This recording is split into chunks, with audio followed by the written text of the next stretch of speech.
Bienvenidos, viajeros de lo desconocido, a Umbral Secreto.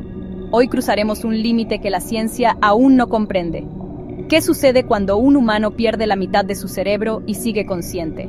Prepárense para casos reales que desafían la medicina, historias de mentes fracturadas que revelan un misterio aún mayor. ¿Dónde habita realmente la conciencia? No olviden suscribirse, porque lo que descubrirán hoy podría cambiar su visión de la realidad para siempre. Desde los albores de la ciencia, hemos dado por sentado un hecho fundamental, que la mente es producto del cerebro, que la conciencia emerge de la materia, como el fuego de la leña. Pero, ¿y si estamos equivocados? ¿Y si el cerebro no es el creador de la conciencia sino su receptor?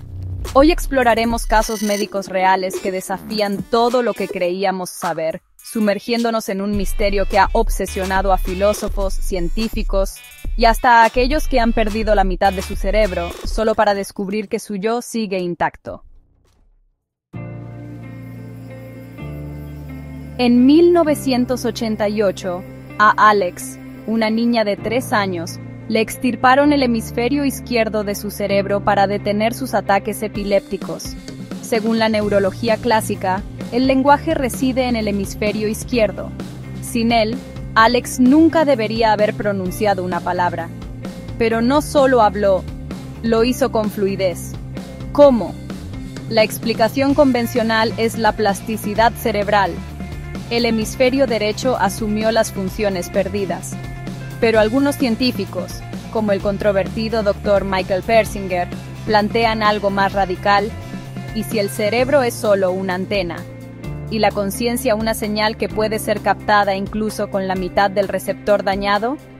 En 2001, paciente R, un adolescente, perdió su hemisferio derecho en una cirugía. Su recuperación física fue notable, pero su personalidad cambió drásticamente. Antes era un artista sensible. Después se volvió frío, analítico, casi robótico. La neurología lo explica como una pérdida de funciones asociadas al hemisferio derecho. Pero hay otra interpretación más inquietante. ¿Y si ese hemisferio no solo procesaba emociones, sino que era la casa de una parte de su conciencia? ¿Podría ser que al perderlo, alguien más dentro de él desapareció? Pacientes con hemisferectomías a menudo reportan sensaciones en extremidades que ya no deberían sentir. Pero Víctor, un hombre suizo, fue más allá. Afirmaba que su brazo perdido se movía solo, incluso que alguien lo controlaba. La medicina lo atribuye a circuitos neuronales residuales. Pero, ¿y si es algo más? En 2017, un estudio de la Universidad de California descubrió que algunos pacientes podían sentir estímulos en sus miembros fantasmas, incluso cuando sus cerebros no tenían regiones para procesar ese tacto. ¿De dónde venía esa percepción? Otro enigma. Pacientes con un solo hemisferio reportan sueños vívidos, a pesar de carecer de las zonas cerebrales asociadas a la visión o la memoria. En 2015, una mujer identificada como Casey, sin hemisferio derecho, describía sueños en los que volaba sobre ciudades que nunca había visto. Si el cerebro genera la mente, ¿cómo puede soñar lo que nunca procesó? ¿Podría ser que la conciencia accede a algo más? La postura oficial es clara. La conciencia es un epifenómeno de la actividad neuronal. Sin cerebro, no hay mente. Pero esta visión tiene agujeros. Por ejemplo, cómo pacientes en estado vegetativo muestran patrones de conciencia en escáneres cerebrales, pese a no tener actividad cognitiva detectable. Filósofos como David Chalmers argumentan que la conciencia podría ser fundamental en el universo, como el espacio o el tiempo. El cerebro no la genera, la filtra. Esto explicaría por qué personas con daño cerebral severo siguen teniendo experiencias subjetivas.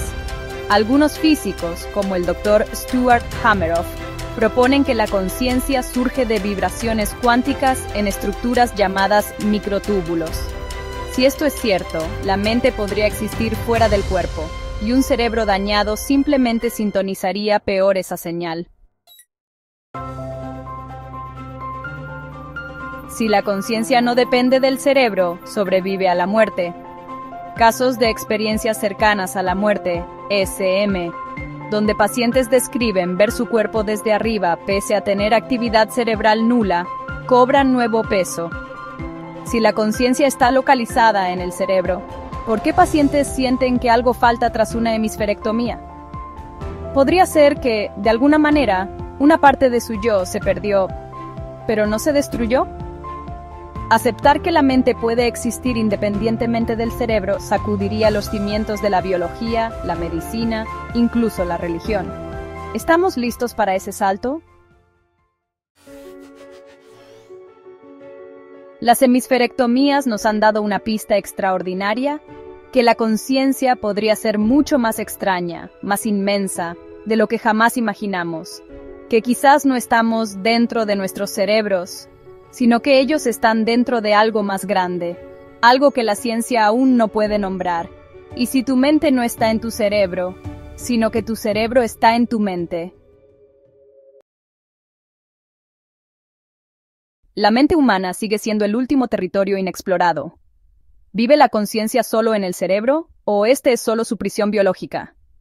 Los casos que vieron hoy desafían todo lo que creíamos saber.